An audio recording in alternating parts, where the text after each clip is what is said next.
Menjelang vonis yang dijatuhkan kepada Baradae alias Richard Eliezer, Institute for Criminal Justice Reform atau ICJR bersama Pilnet dan Elsam akan mengirimkan pihak ketiga yakni amicus curiae kepada Majelis Hakim Pengadilan Negeri Jakarta Selatan.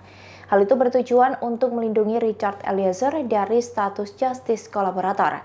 Amicus curiae juga bisa menjadi bahan pertimbangan lain sebelum Majelis Hakim menjatuhkan vonis terhadap Richard. Amicus curiae sendiri merupakan sebuah istilah Latin yang berarti sahabat pengadilan. Mereka adalah pihak yang merasa berkepentingan terhadap suatu perkara dengan memberikan pendapat hukumnya kepada pengadilan. Amicus curiae bisa menjadi bahan pertimbangan majelis hakim dalam menjatuhkan vonis terhadap Baradae atas perkara tewasnya Brigadir J.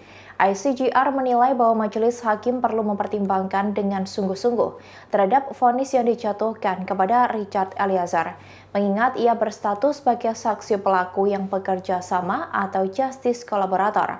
Rencananya, ICJR mengirimkan amicus curiae tersebut pada hari ini sekira pukul 10 waktu Indonesia Barat di Pengadilan Negeri Jakarta Selatan.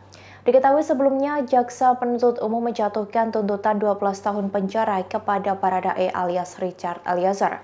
JPU menyatakan bahwa perbuatan terdakwa Baradae terbukti secara sah dan meyakinkan melakukan tindak pidana turut serta melakukan pembunuhan terhadap seseorang secara bersama-sama sebagaimana yang didakwakan.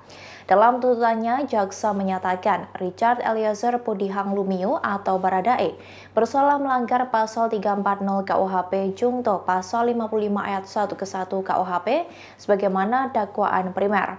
Kejaksaan Agung atau Kejagung sempat memberikan keterangan bahwa tuntutan itu sudah mempertimbangkan status JC yang diberikan kepada Baradae. Namun mereka mengatakan bahwa status itu bisa resmi diberikan oleh pengadilan negeri, sedangkan LPSK hanya mengusulkan. Kami dari ICJR, Institute for Criminal Justice Reform, lalu ada teman-teman dari Pilnet, Public Interest Lawyer Network, dan dari teman-teman Elsam. Kita 3 lembaga masyarakat sipil, NGO yang selama ini fokus pada reformasi peradilan pidana, dan utamanya terkait perlindungan justice kolaborator dalam perlindungan saksi dan korban. Rekan-rekan, kita tahu bersama-sama ya bahwa maksud kami mengirimkan amicus curiae ini sebetulnya sebagai bentuk dukungan kami terhadap sistem yang sekarang sedang berjalan.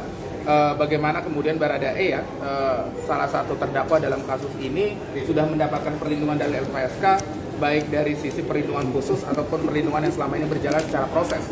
Di ruang sidang di pengadilan juga rekan-rekan saya rasa kita lihat semua ya, masyarakat juga melihat bagaimana kemudian hakim sudah sangat baik memperlakukan beliau, jaksa juga begitu sudah sangat baik, dan LPSK sudah menjalankan tugas dengan baik, sampai dengan kemudian kita melihat tuntutan yang diberikan kepada saudara Baradae.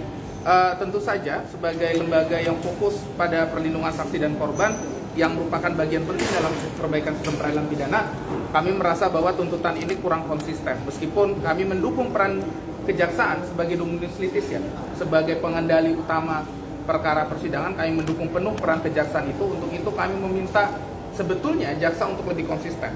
Ketika Baradae sudah disampaikan dalam tuntutan jaksa juga alasan peringannya adalah sebagai justice kolaborator, maka berdasarkan undang-undang perlindungan saksi korban disampaikan harusnya rewardnya adalah putusan paling ringan di antara pelaku lain. Demikian informasi kali ini, nantikan informasi lainnya hanya di YouTube Tribun News. Terima kasih sudah nonton, jangan lupa like, subscribe, dan share ya.